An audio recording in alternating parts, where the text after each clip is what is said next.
नमस्कार दोस्तों, स्वागत है आपका स्टडी फॉर सिविल सर्विसेज में। फ्री वीडियो के लिए चैनल को तुरंत सब्सक्राइब कर लीजिए और नोटिफिकेशन को जरूर ऑन कर लेना।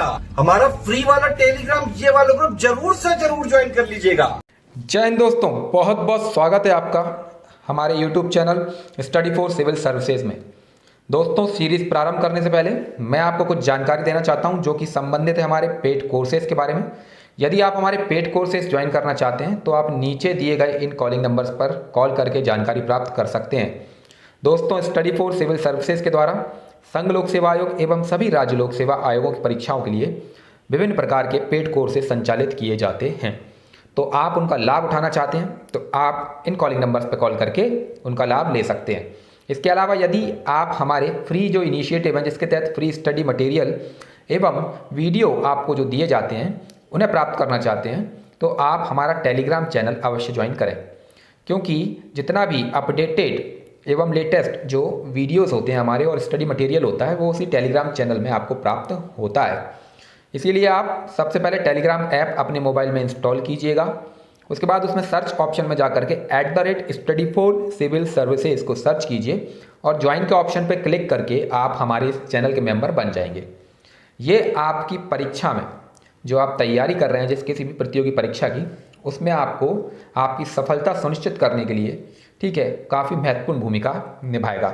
इसके अलावा यदि आपने अभी तक हमारा YouTube चैनल सब्सक्राइब नहीं किया है तो इसे सब्सक्राइब करें और बेल आइकन का बटन दबाना ना भूलें। चलिए दोस्तों, आगे बढ़ते हैं हमारी सीरीज़ की ओर। दोस्तों, हमारी सीरीज़ जो है वो अभी संचालित की जा रही है मध्य प्रदेश लोक सेवा आयोग के पूर्व वर्षों के जो प्रश्न पत्र हैं, मुख्य परीक्षा के प्रश्न पत्रों के ऊपर इनके मॉडल आंसर हम लोग देने का प्रयास कर रहे हैं, जिससे कि आपको एक आइडिया लग जाएगा कि किस प्रकार के प्रश्न जो है वो मध्य प्रदेश लोक सेवा आयोग की मुख्य परीक्षा में पूछे जाते हैं और किस प्रकार के उत्तर हमें लिखना चाहिए। इस क्रम में हम लोगों ने 2018 का जो प्रश्न पत्र थे सारे वो कंप्लीट कर लिए हैं। अब हम लोग 2017 के जो प्रश्न पत्र हैं उनके मॉडल आंसर जो है वो देंगे। इसी क्रम में आज हम लोग मध्य प्रदेश राज्य सेवा मुख्य परीक्षा 2017 का जो प्रथम प्रश्न पत्र है सामान्य अध्ययन का, उसके खंड आ के ऊपर चर्चा करेंगे। इस खंड में आपको इतिहास के संबंधित विषय पर प्रश्न पूछे जाते हैं। चलिए दोस्तों, बिना टाइम वेस्ट किए हम लोग हमारे प्रश्नों के ऊपर आते हैं। सबसे पहला जो प्रश्न रहता है आपका, निम्नलिखित प्रश्नों के उत्तर 1 या 2 पंक्तियों में आपको देने रहते हैं। इसी क्रम में हम पहला प्रश्न देखते हैं। हमारा पहला प्रश्न है विशाख दत्त।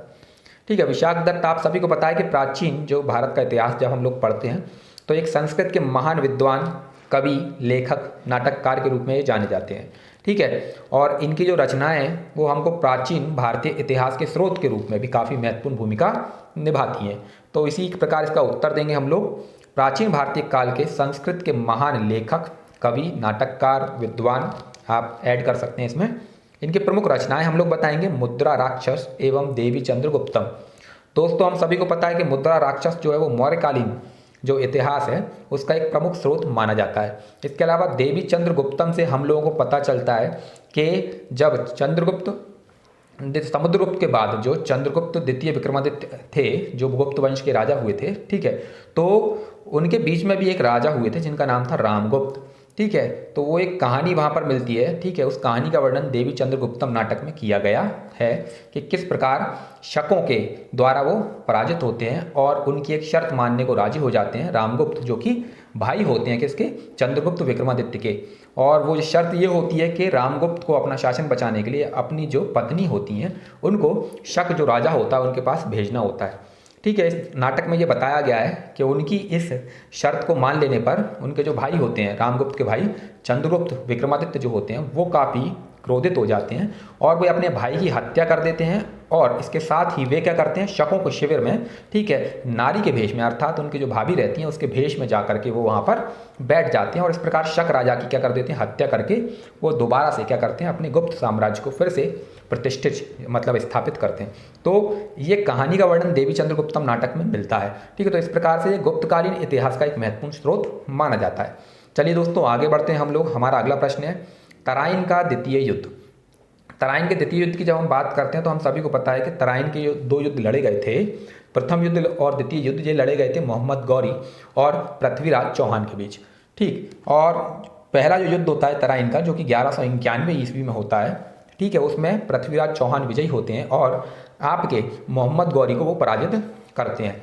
जब द्वितीय विश्व जो युद्ध होता है आपका, तराइन का द्वितीय युद्ध होता है, तो उसमें 1192 ईस्वी का समय रहता है। ठीक है, तराइन वर्तमान में कहाँ पर है? करनाल, हरियाणा में।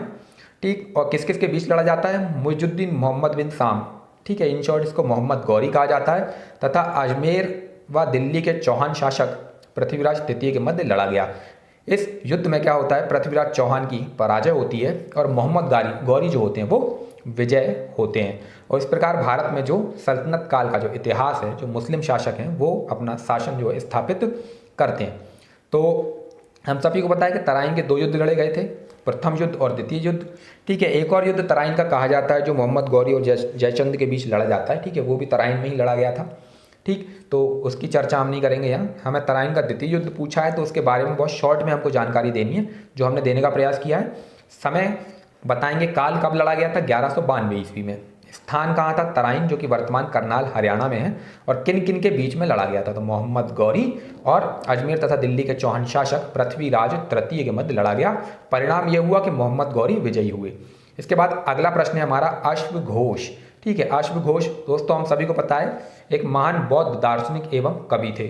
ठीक, ये कनिष्क के समकालीन माने जाते हैं, जो कुषाण शासक थे कनिष्क। ठीक है, जिन्होंने एक अंतर्राष्ट्रीय साम्राज्य जो है स्थापित किया था। ठीक है, तो उनके समकालीन माने जाते हैं। और कनिष्क के काल में जो चौथी बौद्ध संगीति हुई थी, ठीक है, उसकी अध्यक्षता भी अश्वघोष के द्वारा की जाती है। तो इन सभी पॉइंट को हम लोग हमारे उत्तर में शामिल करने का प्रयास करेंगे। ठीक है, इसका उत्तर देंगे अश्वघोष के बारे में कि प्रसिद्ध बौद्ध महाकवि तथा दार्शनिक।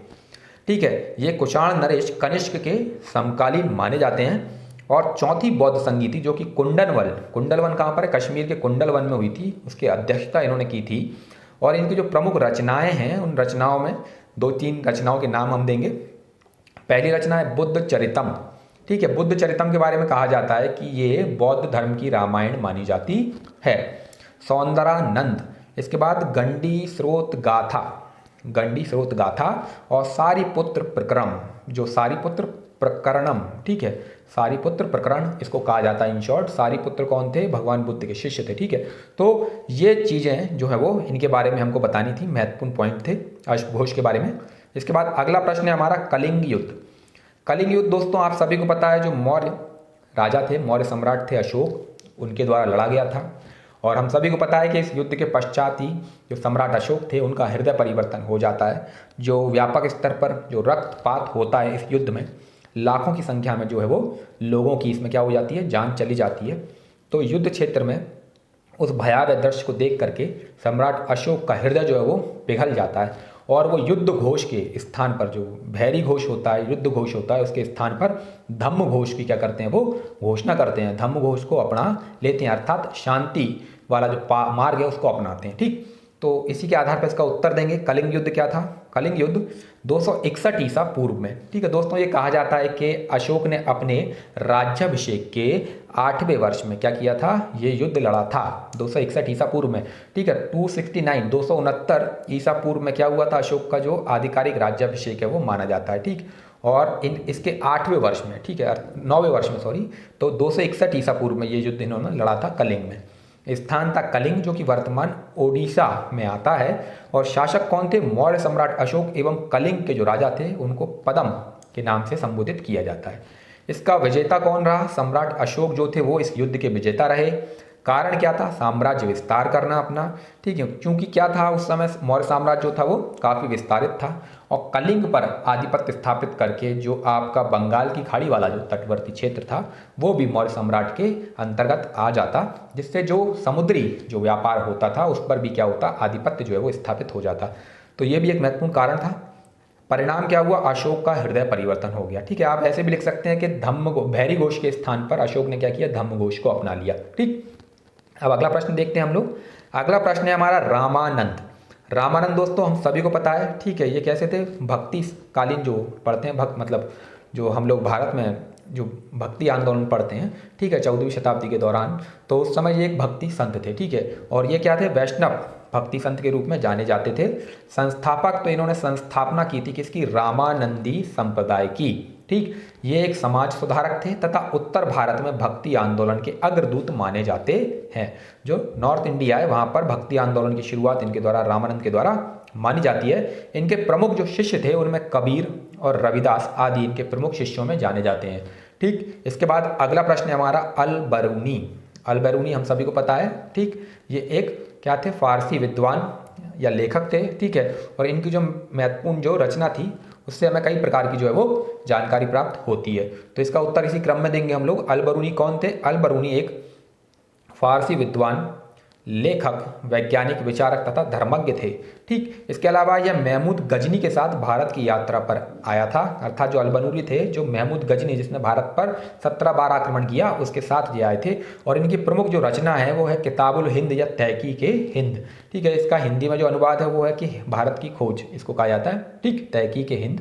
तो इसके मतलब इस पुस्तक से हमको क्या पता चलता है? इस पुस्तक से हमको भारत के बारे में काफ़ी महत्वपूर्ण जानकारी प्राप्त होती है, जो उस तत्कालीन भारत की, जिस समय अल बरूनी और महमूद गजनी के आक्रमण भारत पर हो रहे थे, उस समय की सामाजिक, आर्थिक, राजनीतिक व्यवस्था के बारे में हमें महत्वपूर्ण जानकारी इससे प्राप्त होती है। अर्थात ये मध्यकालीन भारत के इतिहास का एक प्रमुख स्रोत जाना जाता है। इसके बाद अगला प्रश्न है हमारा ईश्वर चंद्र विद्यासागर। दोस्तों, ईश्वर चंद्र विद्यासागर के बारे में आप सभी को पता होगा। एक कहानी हम सभी ने इनके बारे में पढ़ी है जब स्कूल टाइम में हम लोग पढ़ते थे। मुझे कक्षा याद नहीं है कौन सी है, लेकिन एक पुस्तक में इनके बारे में एक कहानी आती थी स्वावलंबन के लिए। अर्थात जो व्यक्ति है उसको स्वावलंबी होना चाहिए, अपना कार्य जो है वो स्वयं करना चाहिए। ठीक है, तो ये मतलब वो कहानी मुझे एग्जैक्टली याद नहीं है, कुछ कुछ उसका याद है। जैसे कि ये ट्रेन से कहीं किसी शहर में आते हैं। ठीक है, बिहार का कोई शहर रहता है जहाँ पर ये किसी स्टेशन पर उतरते हैं और वहाँ पर इनको लेने के लिए कुछ लोग जो है वो आए हुए होते हैं स्टेशन पर। वो इनका सामान उठाते हैं, लेकिन ये अपना सामान बोलते हैं मैं स्वयं उठाऊंगा। ठीक है, और फिर ये मतलब अपना सामान उठा करके जहाँ पर इनको रुकना होता है वहाँ पहुँचते हैं। इस प्रकार की कुछ कहानी है। यहाँ ये रुकते हैं, वहाँ भी अपने सारे काम जो स्वयं करते हैं। ठीक, तो सभी लोग देखते हैं कि ये इतने बड़े आदमी हैं, ठीक है, लेकिन अपना काम ये खुद ही कर रहे हैं, छोटे से छोटा काम भी। तो उससे ये सीख मतलब उसमें दी जाती है उस कहानी में कि व्यक्ति को स्वावलंबी होना चाहिए, अपना कार्य स्वयं करना चाहिए। ठीक है, तब से मुझे इनका नाम अच्छे से याद रहा, ईश्वर चंद्र विद्यासागर जी का। ठीक है, तो अब इसके बारे में पूछा गया है कि ईश्वर चंद्र विद्यासागर जी नाम दिया गया है। ठीक है, तो इनके बारे में हमको बताना है। तो इसका उत्तर देंगे 19वीं शताब्दी के बंगाल के प्रसिद्ध दार्शनिक थे। अर्थात जो पश्चिम बंगाल के क्या थे, फिलोसोफर थे, शिक्षाविद थे, एक अच्छे टीचर थे, समाज सुधारक थे और लेखक आदि थे। इनके जो प्रमुख कार्य हैं उनमें सबसे प्रमुख कार्य नारी शिक्षा के समर्थक तथा इन्हीं के प्रयास जो थे उससे 1856 ईस्वी में विधवा पुनर्विवाह कानून जो पारित हुआ था भारत में।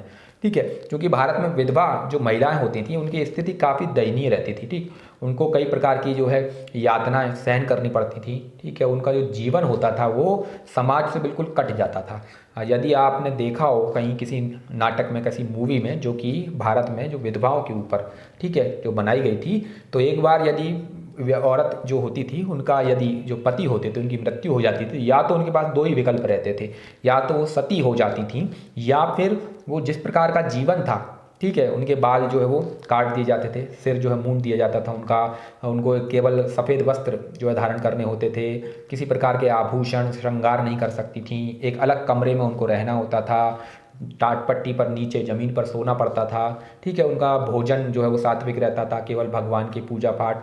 तो इस प्रकार के उनका जीवन जो रहता था, ठीक है, तो वो काफ़ी एक मतलब कह सकते हैं कि एक यंग एज में कोई लड़की यदि विधवा हो जाती है, ठीक, और फिर उसको पूरा जीवन इसी प्रकार बिताना है, ठीक है, उनके कोई अधिकार नहीं होते थे, तो उनके विरोध में ईश्वरचंद्र विद्यासागर जी ने आवाज़ उठाई और ये प्रयास किया कि यदि किसी महिला की कम उम्र में या उनके पति की मृत्यु हो जाती है, ठीक है, विधवा हो जाती है, तो उनका पुनर्विवाह करके उन्हें क्या किया जाना चाहिए, दोबारा से उनके जीवन को खुशहाल बनाया जाना चाहिए। ठीक है, नहीं तो उनके पास दो ही विकल्प थे, सती हो जाना या फिर दूसरा जो नारकीय जीवन था वो जीना। तो कई बार महिलाएं क्या करती थी, जो दूसरी विधवा स्त्रियों को देखने के कारण उनका नारकीय जो जीवन होता था, उनका शोषण, उनके ऊपर जो यातनाएं होती थी, उनको देख करके वो सती होना ज़्यादा पसंद करती थीं। तो विधवा पुनर्विवाह एक प्रकार से सती प्रथा को भी क्या करता था, ठीक है, उस पर भी लगाम लगाता है। ठीक है, इससे क्या हुआ, जो महिलाएं हैं उनके मन में एक उम्मीद जागी कि हमें ना तो अब सती होना पड़ेगा, ना ही जो नारकीय जीवन है वो जीना पड़ेगा, दोबारा विवाह करके भी हम क्या कर सकते हैं, अपना जीवन जो है प्रारंभ कर सकते हैं। तो इस प्रकार ईश्वरचंद्र विद्यासागर जी के बारे में हमने बताया। अब हमारा अगला महत्वपूर्ण प्रश्न है चौरी चौरा घटना। ठीक है, चौरी चौरा घटना आप सभी को पता है, ये असहयोग आंदोलन से क्या है, जुड़ी हुई है। जब भारत में गांधी जी ने अपना जो पहला बड़ा आंदोलन जो प्रारंभ किया था वो था असहयोग आंदोलन। ठीक, अब जब असहयोग आंदोलन अपनी चरम सीमा पे था, हम सभी को पता है कि असहयोग आंदोलन जो था वो अहिंसात्मक आंदोलन था, और इसमें जब हिंसा का समावेश हो जाता है चौरी चौरा कांड के कारण, तो क्या होता है, गांधी जी इस आंदोलन को वापस ले लेते हैं। तो इसी चौरी चौरा घटना के बारे में हमको बताना है कि चौरी चौरा घटना कब हुई थी। तो समय था 5 फरवरी 1922 को, ठीक है। असहयोग आंदोलन के दौरान यह घटना घटित हुई थी। स्थान था चौरी चौरा, जो कि वर्तमान गोरखपुर उत्तर प्रदेश में विद्यमान है। घटना क्या हुई थी? घटना ये हुई थी कि प्रदर्शनकारियों द्वारा, जो असहयोग आंदोलन के दौरान जो प्रदर्शनकारी थे उनके द्वारा चौरी चौरा में जो पुलिस चौकी थी, उस पुलिस चौकी में जो पुलिस के जवान थे उनको बंद करके उसमें आग लगा दी गई, जिसमें 22 पुलिस वाले जो है वो जिंदा जल गए थे। तो इस कारण क्या हुआ, इस असहयोग आंदोलन में जो कि पूर्णतः अहिंसात्मक था उसमें हिंसा का समावेश हो जाता है, और इसी से क्या होता है, क्रुद्ध मतलब क्षुब्ध होकर गांधी जी क्या करते हैं, असहयोग आंदोलन वापस ले लेते हैं। तो परिणाम क्या रहा इसका, गांधी जी द्वारा असहयोग आंदोलन वापस लेना या समाप्त कर देना, ठीक है। उसके बाद फिर कई सारे परिणाम हमको देखने को मिलते हैं। कांग्रेस में भी दो फाड़ हो जाता है, एक धड़ा जो है वो गांधी जी का समर्थन करता है, लेकिन दूसरा जो है वो इससे मतलब क्रुद्ध हो जाता है कि गांधी जी ने वापस क्यों लिया, जब आंदोलन अपने चरम पर था, वापस नहीं लेना चाहिए था। उसके बाद फिर स्वराज दल की स्थापना होती है, फिर जो दूसरा क्रांतिकारी चरण है भारतीय स्वतंत्रता आंदोलन में वो प्रारंभ होता है। तो ये सब हमको परिणाम के रूप में देखने को मिलते हैं। अगला है हमारा क्वेश्चन, सुभद्रा कुमारी चौहान। दोस्तों, सुभद्रा कुमारी चौहान का जब नाम आता है तो हम सभी के जहन में एक कविता आती है जो हम लोगों ने बचपन में सुनी होगी, झांसी की रानी के संबंध में, कि बुंदेले हर बोलों के मुंह हमने सुनी कहानी थी, और खूब लड़ी मर्दानी वो तो झांसी वाली रानी थी, ठीक है। तो उसकी रचना जो है वो सुभद्रा कुमारी चौहान ने की थी। ये एक प्रसिद्ध हिंदी की प्रसिद्ध कवयित्री और लेखिका थी। इसके अलावा ये स्वतंत्रता संग्राम सेनानी भी रही हैं। इन्होंने स्वतंत्रता संग्राम में भी काफ़ी बढ़ चढ़ के भाग लिया। जो झंडा सत्याग्रह मध्य प्रदेश में हुआ था जबलपुर में, उसमें इनकी भूमिका काफ़ी महत्वपूर्ण रही थी, ठीक है। प्रमुख रचनाओं की बात करें तो बिखरे मोती इनकी प्रमुख रचना है, उन्मादिनी, सभा के खेल और सीधे साधे चित्र, ये सभी इनकी प्रमुख रचनाओं के अंतर्गत आते हैं। इसके अलावा मैंने कविता बताई है आपको, कविता काफ़ी प्रसिद्ध है। इसके बाद अगला प्रश्न है हमारा बिरसा मुंडा। बिरसा मुंडा के बारे में आप सभी को पता है, जो मुंडा विद्रोह था, ठीक है। ये बिरसा मुंडा जो थे वो मुंडा जनजाति के क्या थे, नेतृत्व करता थे, नायक थे उस समय। और मुंडा जो विद्रोह हुआ था उसके क्या थे, ये मतलब सेनापति थे एक प्रकार से, ठीक। तो इसका बिगुल कहाँ बजा था, बिरसा मुंडा कौन थे, तो छोटा नागपुर पठार की मुंडा जनजाति के ये नेता थे, ठीक है। अंग्रेजों के विरुद्ध मुंडा विद्रोह का नेतृत्व इन्होंने किया था। जो अंग्रेजों के विरुद्ध मुंडा विद्रोह हुआ था उस समय उसका नेतृत्व बिरसा मुंडा के द्वारा किया गया था। इनको धरती बाबा के उपनाम से भी जाना जाता है, ठीक है। इसके बाद अगला प्रश्न है हमारा भवभूति। भवभूति हम सभी को पता है, ये भी क्या थे, संस्कृत के महान कवि एवं नाटककार थे, ठीक है। इनकी प्रसिद्ध जो रचनाएं हैं उनके बारे में हम बताएंगे, ठीक। प्रमुख रचनाएं हैं महावीर चरितम। महावीर चरितम में इन्होंने राम भगवान के विवाह से उनके राज्याभिषेक जो हुआ था, ठीक है, तब तक का जो वर्णन किया है। इसके बाद उत्तर रामचरित में इन्होंने राज्याभिषेक के बाद की जो कथा है, भगवान राम जब अपना राज्याभिषेक करते हैं, अर्थात वनवास से लौटने के बाद उनका राज्याभिषेक होता है, उसके बाद की जो कथा है वो उत्तर रामचरित में वर्णित है। इसके अलावा मालती माधव क्या है, एक प्रणय गाथा है, प्रेम कथा है, जो कि मालती और माधव के ऊपर आधारित है। अगला प्रश्न है हमारा पेशवा बाजीराव प्रथम। दोस्तों, पेशवा बाजीराव प्रथम आप सभी को पता है ये क्या थे, पेशवा थे मराठा साम्राज्य के, ठीक है। और सभी पेशवाओं में, जितने भी मराठा साम्राज्य के पेशवा हुए उन सभी में सर्वाधिक सफल एवं सर्वाधिक शक्तिशाली पेशवा जो है वो ये माने जाते थे। ये कौन थे, तो इनके बारे में बताएंगे। छत्रपति शाहू जी महाराज के पेशवा थे ये, ठीक। जो मराठा साम्राज्य के कौन थे, सम्राट थे, छत्रपति शाहू जी उनके पेशवा थे। मराठा साम्राज्य को चरमोत्कर्ष पर इन्होंने पहुंचाया था और आजीवन अपराजित रहे। इन्होंने लगभग 40 के लगभग युद्ध लड़े थे, मतलब सभी युद्धों में विजयी हुए और सर्वकालिक महान घुड़सवार सेनापति माने जाते हैं, ठीक है, पेशवा बाजीराव प्रथम, ठीक है। और बाजीराव मस्तानी आप सभी ने देखा होगा, जो मूवी आई थी उसमें मस्तानी नामक जो युवती थी, ठीक है, उसके प्रेम में ये क्या होते हैं, पड़ जाते हैं। इसके बाद अगला प्रश्न है हमारा लॉर्ड माउंटबेटन हम सभी को पता है, ठीक है, भारत के अंतिम जो है गवर्नर जनरल माने जाते हैं और स्वतंत्र भारत के प्रथम जो है वो गवर्नर जनरल भी यही है, ठीक है। तो इनके बारे में हम बताएंगे क्या है ये, ब्रिटिश भारत के आखिरी वाइसराय या गवर्नर जनरल एवं स्वतंत्र भारतीय संघ के प्रथम गवर्नर जनरल, ठीक है। इन्होंने क्या किया था, इन्होंने भारत को सत्ता का हस्तांतरण जो ट्रांसफर ऑफ पावर जो भारत को होना था उसमें महत्वपूर्ण भूमिका इनकी थी। इसके अलावा भारत के एकीकरण में जो देशी रियासतों के जो राजा थे उनको मनाने में, ठीक है, इनकी भूमिका काफ़ी महत्वपूर्ण रही। इसके अलावा भारत विभाजन में भी इनकी भूमिका कैसी थी, काफ़ी महत्वपूर्ण थी। अगला प्रश्न देखते हैं दोस्तों। ठीक है, तो ये हमारे 3 नंबर वाले जो प्रश्न है वो यहाँ पर कंप्लीट हो जाते हैं। ठीक, अब अगले प्रश्न जो है वो हमारे वो हैं आपके 100 शब्दों में, जिनका उत्तर हमको देना रहता है। ठीक, तो दूसरा प्रश्न है, निम्नलिखित प्रश्नों के उत्तर लगभग 100 शब्दों में दीजिए। नई व्यवस्था के तहत 50 शब्दों में इनको उत्तर देना रहेगा और जो अंक हैं वो 100 शब्दों के लिए पहले 6 अंक थे और अब 50 शब्दों के लिए 5 अंक रहेंगे। ठीक है, तो पहला प्रश्न देखते हैं। पहला प्रश्न है हमारा, सिंधु घाटी सभ्यता के पतन पर टिप्पणी लिखिए।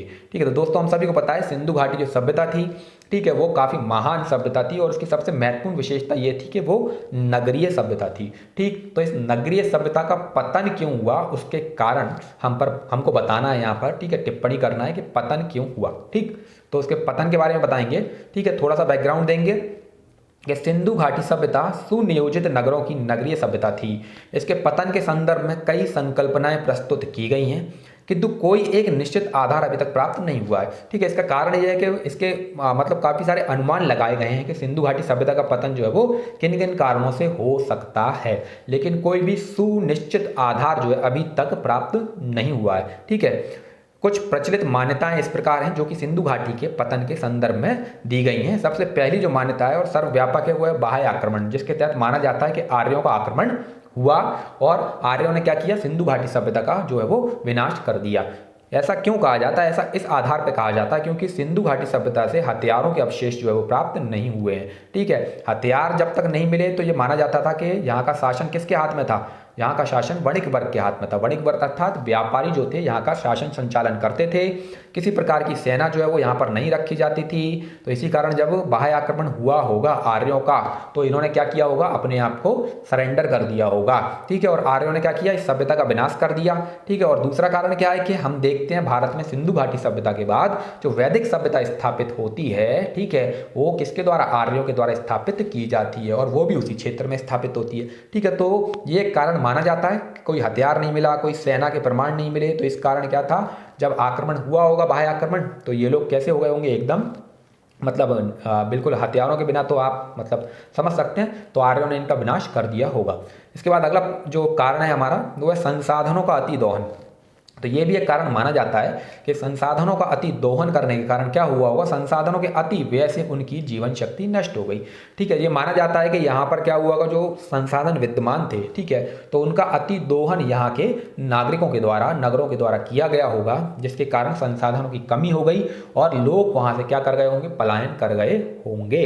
ठीक है, तो संसाधनों का अति दोहन भी एक कारण माना जाता है। ठीक, इसके बाद विवर्तनिक विक्षोभ अर्थात जो टेक्टोनिक जो क्रिया है वो माना जाता है किसी भूगर्भिक हलचल के कारण सिंधु नदी पर एक बांध बनाया गया था तो वो ध्वस्त हो जाता है एवं इसके बहाव में क्या आ जाती है, रुकावट आ जाती है। ठीक है, जब इसके बहाव में रुकावट आती है तो ये जो क्षेत्र था जो सिंधु नदी से सिंचित था, ठीक है, उपजाऊ भूमि थी, वो कैसी हो जाती है, बंजर होने लगती है और इसी कारण क्या होता है, कालांतर में लोग वहाँ से धीरे धीरे पलायन करने लगते हैं। हम सभी को पता है कि वर्तमान में जो जिस क्षेत्र में सिंधु घाटी सभ्यता विद्यमान है, वर्तमान स्थिति में वो एक रेगिस्तानी और वीरान क्षेत्र के रूप में जाना जाता है।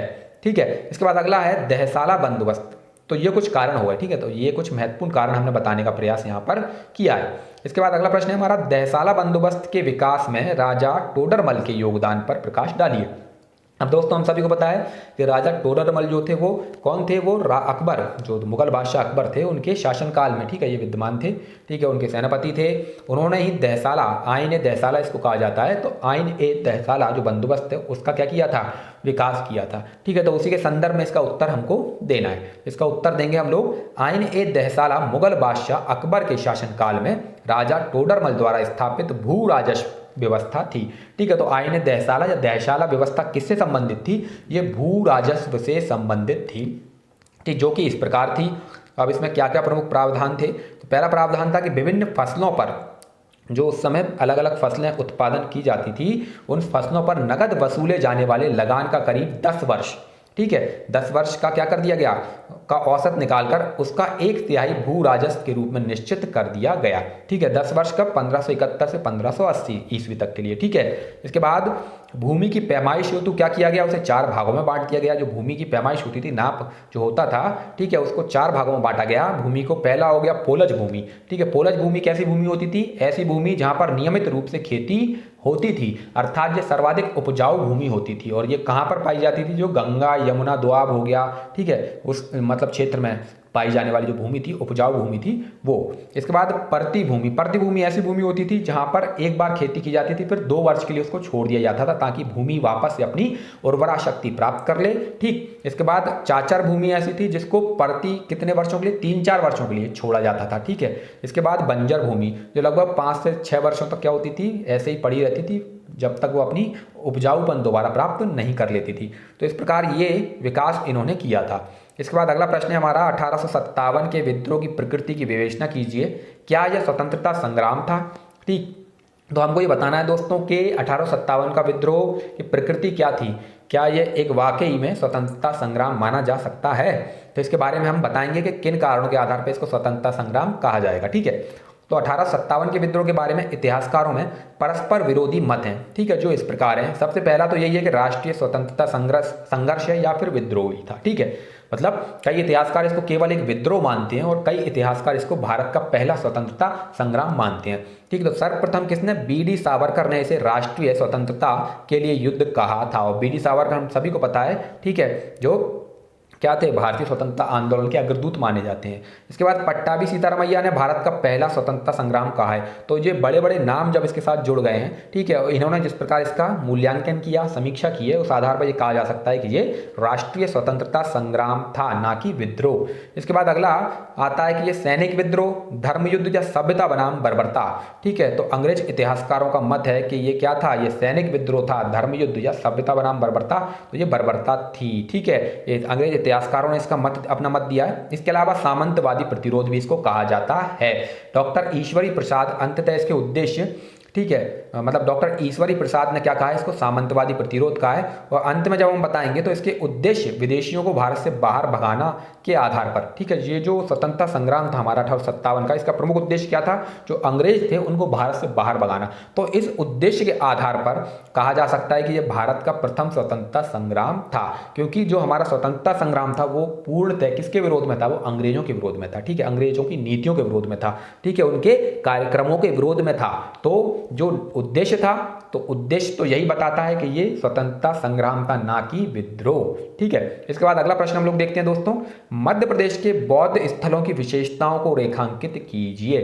जो मध्य प्रदेश के बौद्ध स्थल हैं उनकी प्रमुख विशेषताएं क्या क्या हैं, उनको रेखांकित करना है। ठीक है, तो हमको ये पता होना चाहिए कि मध्य प्रदेश में प्रमुख बौद्ध स्थल कौन कौन से हैं, तभी तो हम विशेषताएं बता पाएंगे। तो एक एक करके हम बताएंगे। मध्य प्रदेश के प्रमुख बौद्ध स्थल एवं उनकी विशेषताएं निम्नलिखित हैं। सबसे पहले सांची स्थित बौद्ध स्मारक, ये सबसे महत्वपूर्ण है। ठीक है, ये बौद्ध तीर्थ स्थल है सांची में।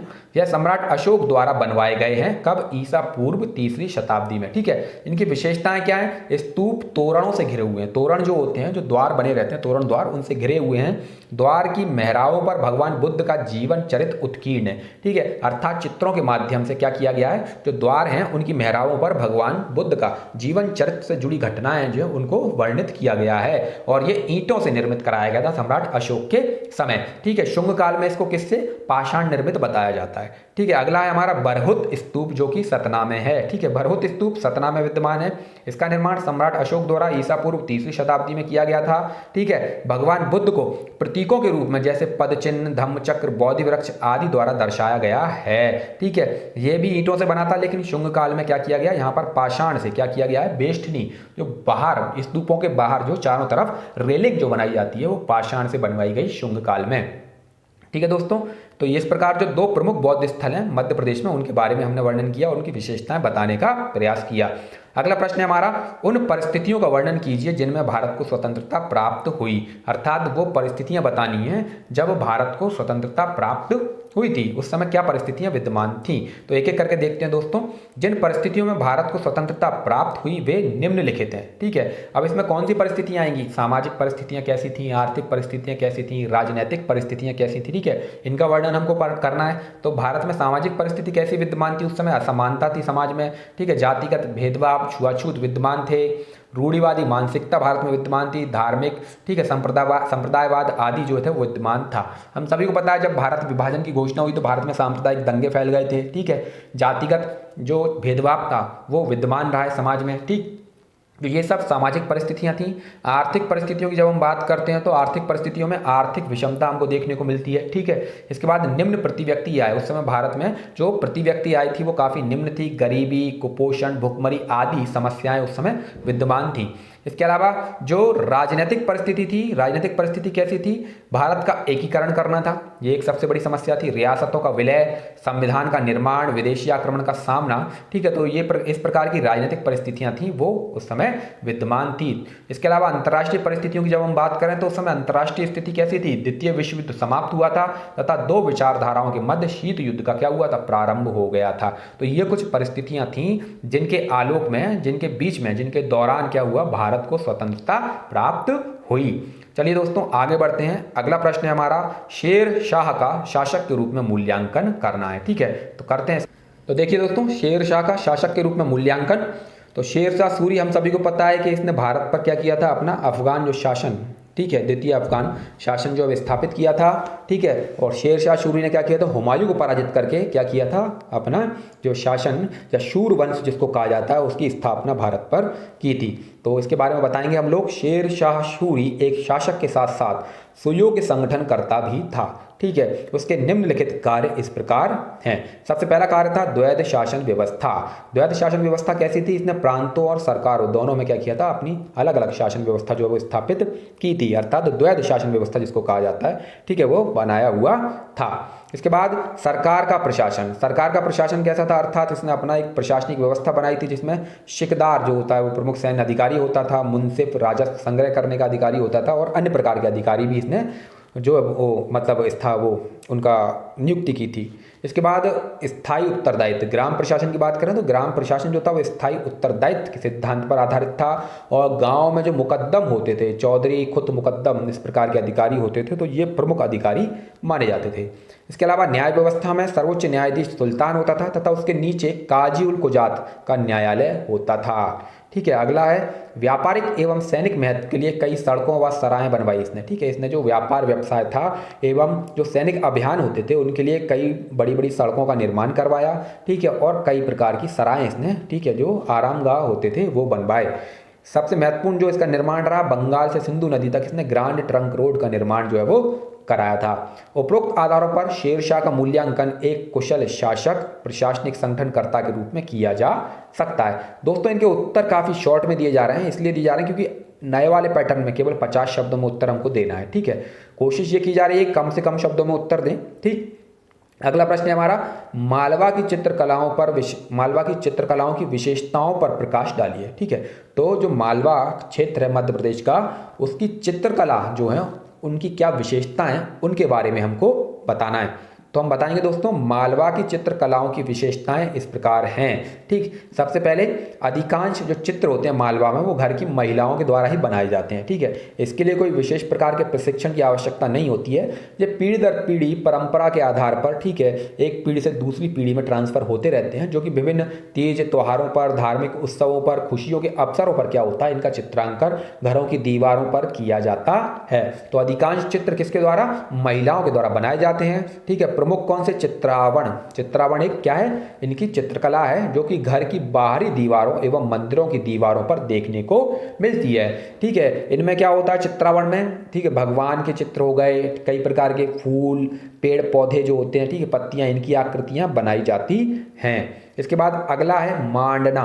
मांडना क्या होता है? मांडना भी एक महत्वपूर्ण चित्रकला है मालवा की। यह दिवाली पर घर घर में महिलाओं द्वारा दीवारों एवं भूमि पर बनाए जाते हैं। आपने देखा हो दोस्तों, ग्रामीण क्षेत्रों में यदि आप जाएंगे, ठीक है, मालवा क्षेत्र में, तो वहाँ पर जो ग्रामीण क्षेत्रों में घर होते हैं उन घरों की दीवारों पर जो है वो इस प्रकार के मांडने, जो है मांडना जिसको बोलते हैं, मांडना मतलब किसी चीज़ को बनाना दीवार पर, ठीक है, तो ये बनाए जाते हैं, ठीक है। ये विशेषकर दिवाली के अवसर पर घरों की दीवारों पर या नीचे भूमि पर बनाए जाते हैं। इसके बाद आता है आपका संजा।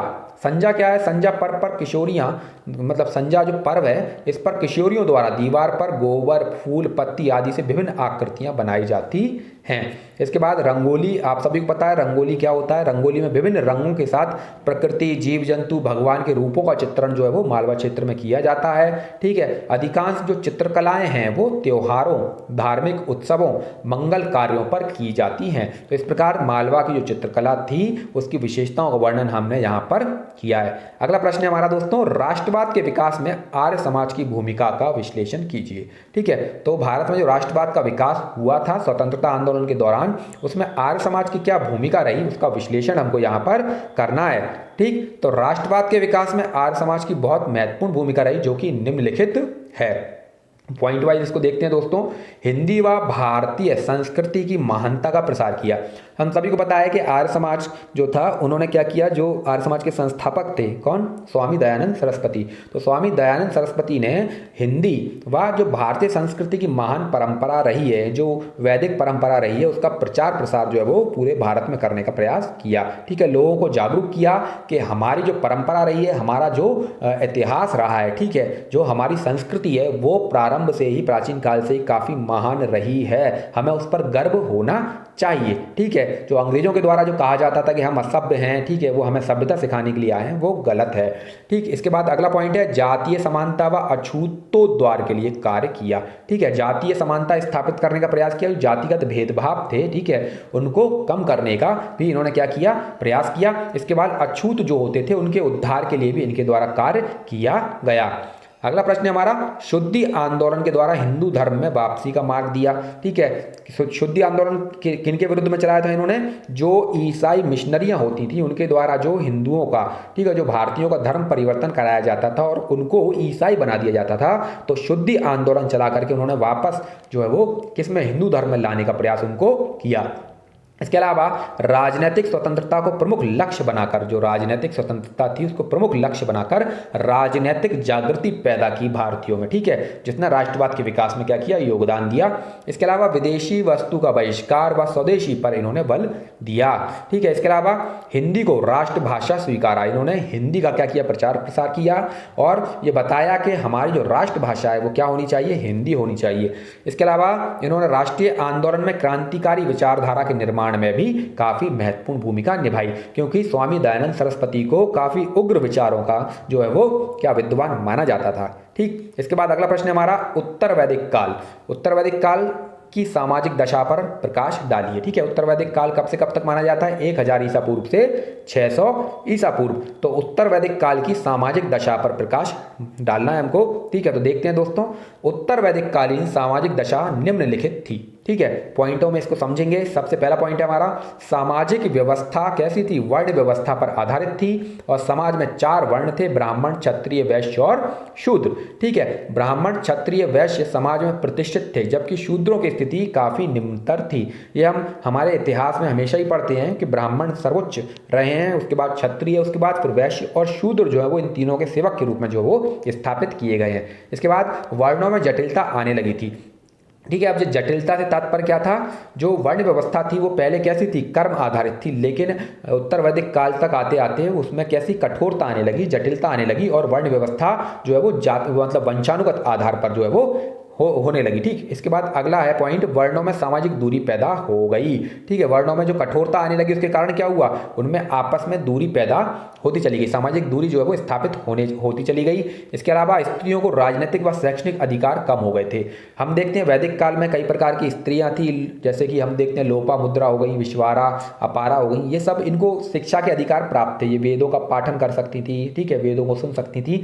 लेकिन उत्तर वैदिक काल में क्या होता है, राजनीतिक व शैक्षणिक जो अधिकार थे वो स्त्रियों के कम हो गए, लेकिन फिर भी कुछ अपवाद मिलते हैं जैसे गार्गी और घोषा के रूप में। ठीक, इसके बाद देवताओं का प्राकृतिक आधार जो है वो समाप्त हो गया तथा प्रजापति जैसे नए देवता हैं उनका उद्भव देखने को मिलता है। ठीक है, तो देवताओं का जो प्राकृतिक आधार था, जैसे कि देवताओं के कितने 33 कोटि होती थी। ठीक है, देवताओं की अलग अलग जो मतलब प्रकार थे, 33 प्रकार के देवता थे।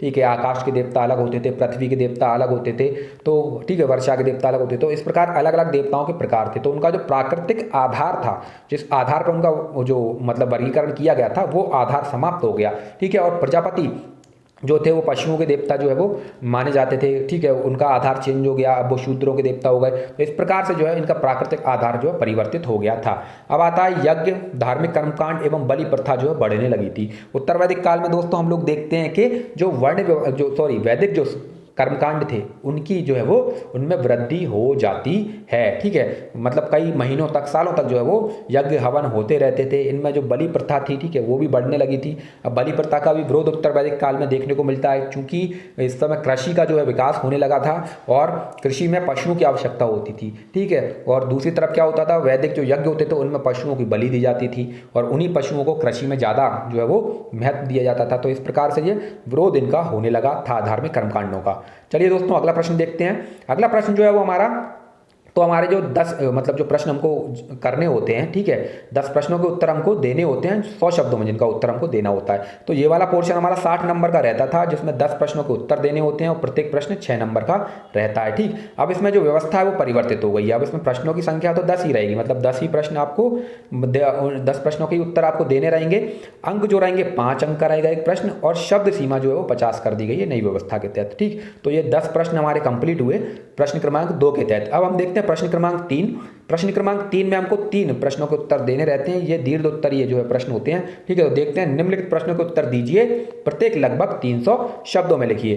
तो सबसे पहला प्रश्न है हमारा, अकबर को राष्ट्रीय सम्राट क्यों कहते हैं, विस्तार से समझाइए, ठीक है। तो हम सभी को पता है कि जो मुगल बादशाह अकबर थे, ठीक है, उन्होंने ऐसे कई कार्य किए जिनके कारण उनको एक राष्ट्रीय सम्राट या लोकप्रिय जो है बादशाह माना जाता है। तो यही बताना है कि क्यों कहा जाता है, ठीक है। तो तर्क सहित इसको समझाना है हमको, ठीक है।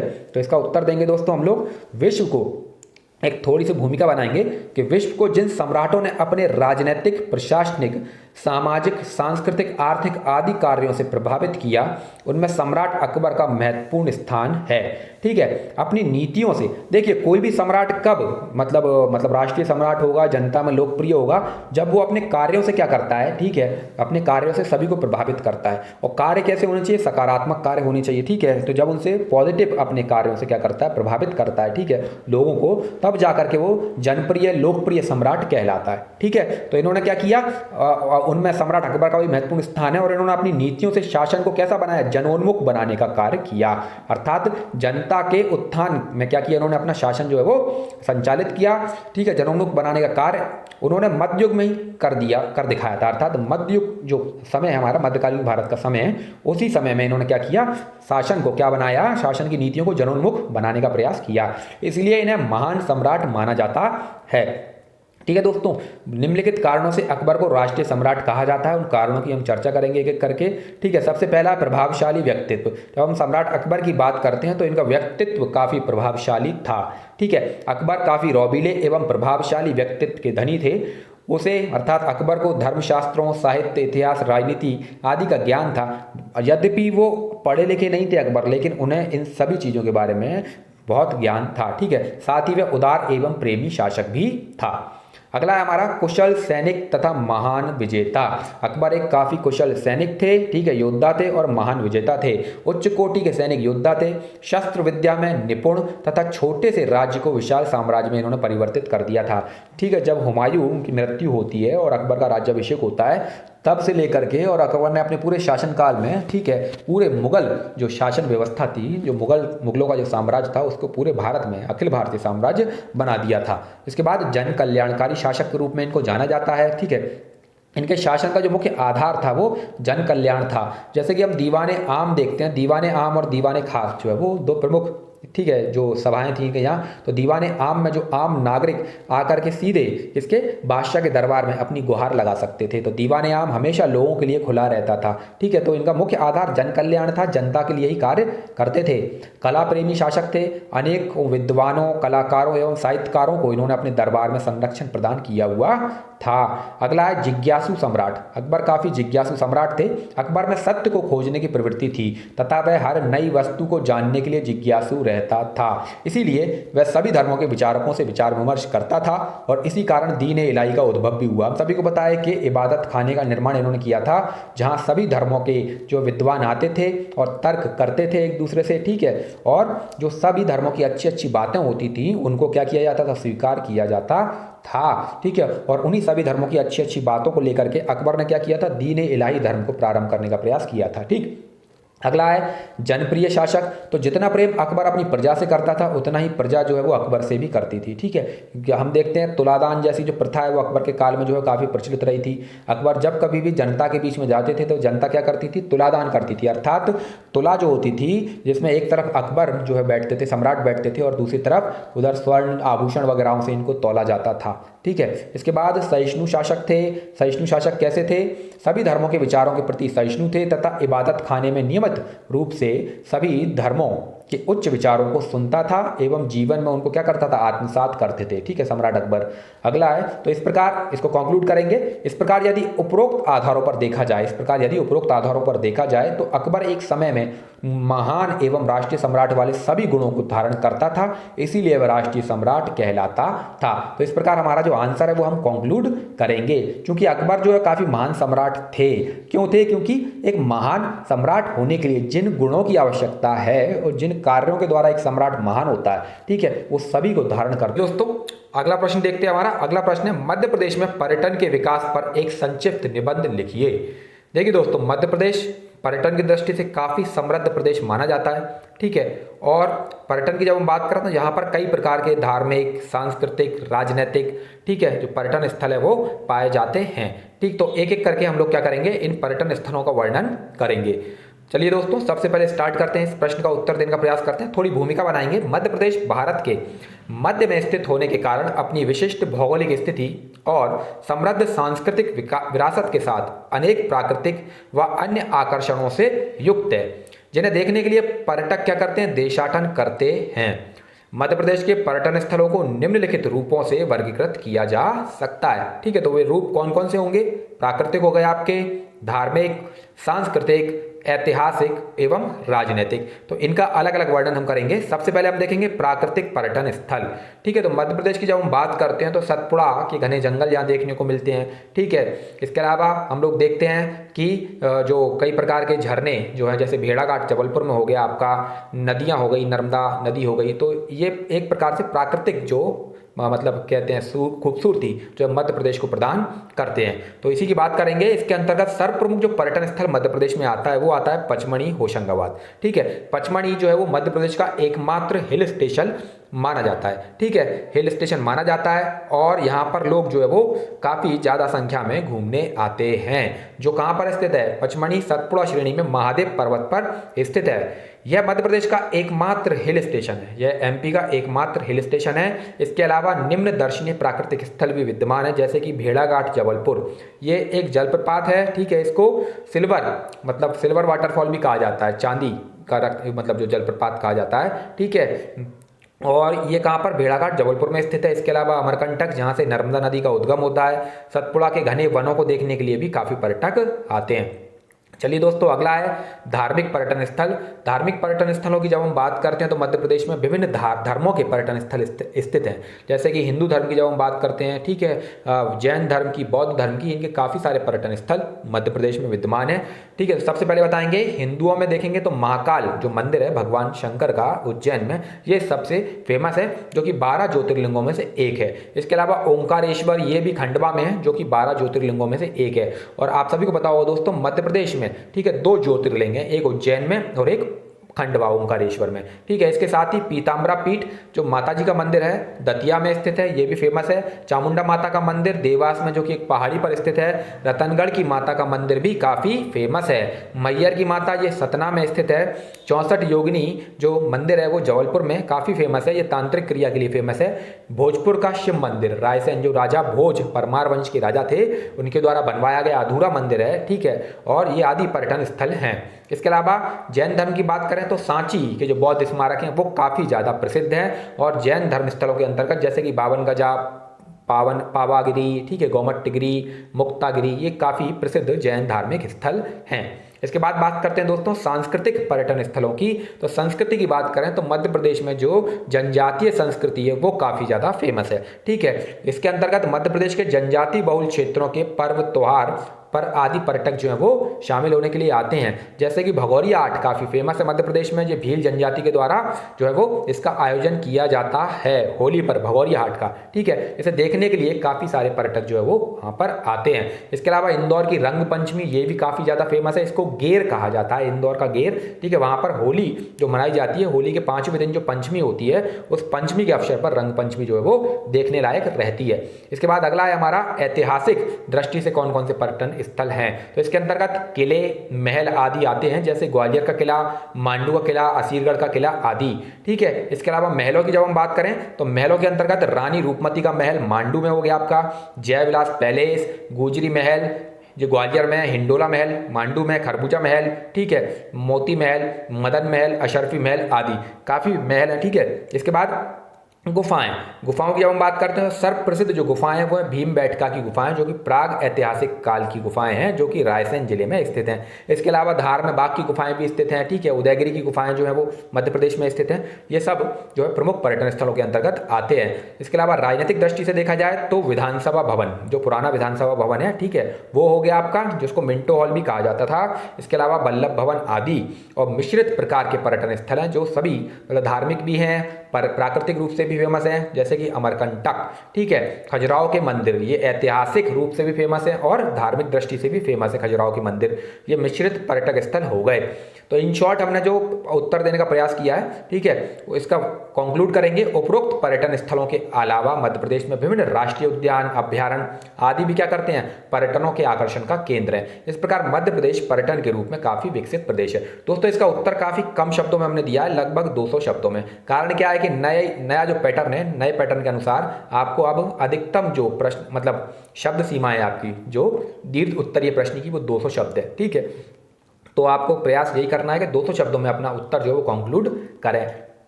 अगला प्रश्न है दोस्तों हमारा, जो 3 नंबर का तीसरा प्रश्न है, सांस्कृतिक उपलब्धियों के आधार पर गुप्त काल को प्राचीन भारत का स्वर्ण युग कहना कहां तक उचित होगा। ठीक है, तो इसमें भी हमको बताना है कि गुप्त काल को उसकी सांस्कृतिक उपलब्धि के आधार पर स्वर्ण युग, भारत का, प्राचीन भारत का स्वर्ण युग क्यों कहा जाता है। ठीक है, और यदि कहा जाता है तो कितना उचित है उसको कहना, तो बताना होगा दोस्तों कि कैसे गुप्त काल जो है वो स्वर्ण युग माना जाता है। गुप्त काल की सांस्कृतिक उपलब्धियों के अंतर्गत हम निम्नलिखित क्षेत्रों के अध्ययन के आधार पर इसे प्राचीन भारत का स्वर्ण युग कहना उचित होगा, जो इस प्रकार है।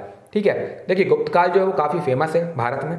ठीक है, काफ़ी बड़े और शक्तिशाली जो सम्राट हैं वो एक के बाद एक जो है वो गुप्त काल में ही देखने को मिलते हैं। ठीक है, और गुप्त काल की जब हम बात करें तो सांस्कृतिक उपलब्धियों का काल कहा जाता है गुप्त काल भारत में, प्राचीन भारत की जब हम बात करते हैं। ठीक, तो प्राचीन भारत में सांस्कृतिक उपलब्धियों का काल हमको गुप्त काल में देखने को मिलता है। ठीक है, तो किन किन क्षेत्रों में देखेंगे ये उपलब्धियां जिसके आधार पर इसको स्वर्ण युग कहा जाएगा, वो हम देखते हैं एक करके।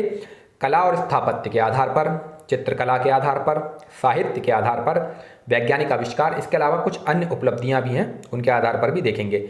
एक एक करके देखते हैं दोस्तों। सबसे पहले कला और स्थापत्य।